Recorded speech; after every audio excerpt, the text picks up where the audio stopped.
Hey, what's up guys, Rip here. So today we have a lot of gaming related news to cover, and there's one theme that we've covered before that's going to tie together a lot of these developments, and that theme is failing upwards, where people in the gaming industry are a part of failed projects, failed games, and even some that are so bad they tank entire studios, but instead of facing actual consequences on their career for being a part of these things, they instead get promotions and new opportunities. Now, I have a very concerning update regarding some of the ex-BioWare employees who have moved on to new positions. And to give you some context here, we're of course talking about Veilguard, right? Veilguard was such a colossal failure. Even the shills have to admit it at this point. And we saw what happened here.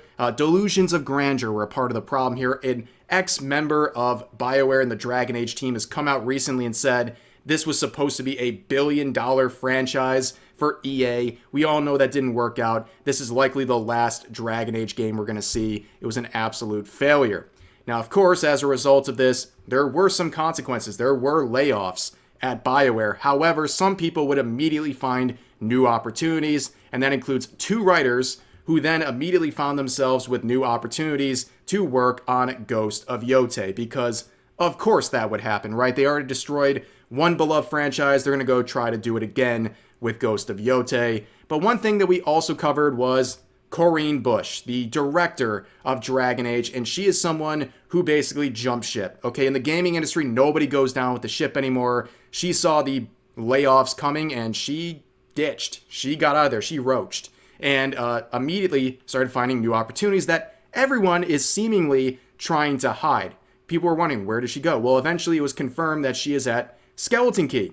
And Skeleton Key is a part of Wizards of the Coast, which is an incredibly woke company, right? They're a Sweet Baby Inc. partner, and they're responsible for absolutely destroying Dungeons and Dragons over the past bunch of years. Now, here is a disturbing update regarding Corrine Bush and what she might be doing over at Skeleton Key. It turns out she might be helping develop Baldur's Gate 4. Because again, of course, this is happening. So she can be a part of one of the most nightmarish implosions of a franchise we've seen. And now she gets to do the same with Baldur's Gate. And that sucks. Okay, anyone who thinks this is not concerning, you're giving someone a pass when they shouldn't be given a pass, okay? Baldur's Gate 3 is an immense success, okay? We can see a year and a half after release, still around 60,000 in-game players right now. And that's actually one of their lowest numbers I've seen in quite some time. So that just tells you how continuing the relevancy is of Baldur's Gate 3. Now, I can't think of anything that concerns me more than bringing in someone like Corrine Bush to Baldur's Gate. Okay, that is very concerning because she's obviously very woke. She is a trans person who's obviously made it very clear that her own gender ideology and her political beliefs bleed into the products she's responsible for making. And if she's the director of Baldur's Gate 4, I'm very concerned, or at least has some sort of major hand in its development. I think that is very concerning because Baldur's Gate 3 kind of teeters on the perfect balance of having some elements that, you know, your traditional quote-unquote woke people might like, while also giving people freedom of choice in the game if they want to see that sort of stuff or not. The difference with Veilguard is it was forced upon you. You were forced and lectured at, and that's why that game is woke, and that's why Baldur's Gate 3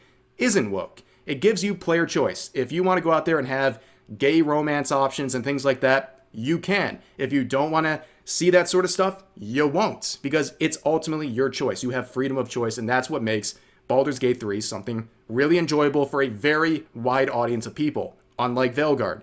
Now, of course, you already have these woke companies already on the horizon here with Skeleton Key and, of course, Wizards of the Coast, and now you're introducing someone like Corrine Bush into this mix. I'm very concerned that this could have a really negative impact on the development of Baldur's Gate 4. And again, failing upwards. How would anyone trust her with another beloved franchise after everything that's happened? It just blows my mind entirely. Now, let's go to another destroyed IP, Star Wars Outlaws and Ubisoft here. So I know this is the PC release, of course. It's not the most fair thing to point out, but look at the absolute state of Star Wars Outlaws. This game hasn't even been out for a half a year, and it's sitting at 387 in-game players right now. That is absolutely brutal. We know this was a commercial failure for Star Wars and Ubisoft. We all know that. But there are some people who are somehow finding their way out of the ashes, out of the destruction of this game, and getting some new opportunities in places that, once again, should probably concern you. So here's this individual, Kuba Wichnowski. This is a person who is a former person at Ubisoft, and in particular, Star Wars Outlaws. They're a developer. And now they have a new opportunity. Where? Oh, they're rejoining CD Projekt Red.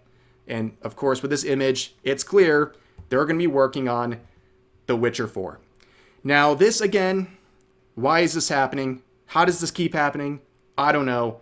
But man, oh man, just like the last group, probably a match made in heaven, right? You have an ex-Ubisoft person now joining CD Projekt Red, which is an incredibly woke company. I don't think that's controversial to say at all. If DEI was a drug, that's their personal fentanyl. Like, they are addicted to it. They will never quit it, and they'll go right down into the dirt with it if that's what's going to happen, right? They are extremely dedicated to DEI, and that always raises concerns about anything they're making, right? And if that's going to influence not only the direction of the game, but also, more importantly, the people who they're hiring to make it, the kind of people and the kind of agenda that's included with that. And seeing someone like this go straight from Ubisoft back to CD Projekt Red, it's not very surprising. And again, it adds another layer of concern to The Witcher 4. A lot of people do have some concerns about it. I don't think this is a game that looks completely cooked, right? There's nothing really on the surface here that's like complete alarm bells here, but there are things about really Ciri's whole becoming of a Witcher, and also who's around this project that is raising some concerns, and this is just another layer to that. But let's move on from CD Projekt Red to another very woke studio, and that is Rocksteady Studios. Now, if you've been watching my videos about Rocksteady for the past year or so, you might notice something is missing in this profile. Well, for the first time in as long as I can remember, their Pride flag profile picture is gone. Pride Month is finally over at Rocksteady Studios. It took only about a year for them to remove that. But yeah, that was a very strange thing, and the timing is also very funny. It seems very performative as well, because a lot of companies are straying away from that stuff. They're realizing people don't like this performative action anymore, and yeah, but not a lot of things have changed, though. You can see they still have hashtag Black Lives Matter, hashtag Pride in their bio. Like, again, are you selling me an agenda or a video game? I'm not really sure at this point. And honestly, it's the year 2025. Nobody appreciates this performative nonsense anymore. Like, we're all seeing through it. But we know, of course, Rocksteady Studios was responsible for the absolute disaster that was Suicide Squad Kill the Justice League. We don't have to explain how bad that was. It cost Warner Bros. Hundreds of millions of dollars. And also their connection to Sweet Baby is something that is ongoing. It appears that they're still partners with Sweet Baby Inc. And of course, how does that get rewarded?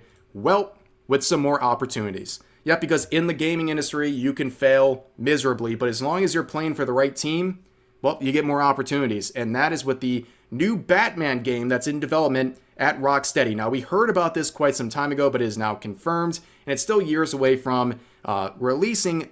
But again, people are very, very shocked that this continues, that they can massively mess up a DC IP, by the way, and then get rewarded with another one. It just doesn't make any sense. And again, clearly it doesn't. It seems like Sweet Baby's still on board with Rocksteady. It seems like they're still on board with pretty much everybody, by the way. According to rumors, they've lost essentially no contracts as a result of the last year where they were exposed for all of their terrible connections to terrible products. But yeah, here we go. Failing upwards once again.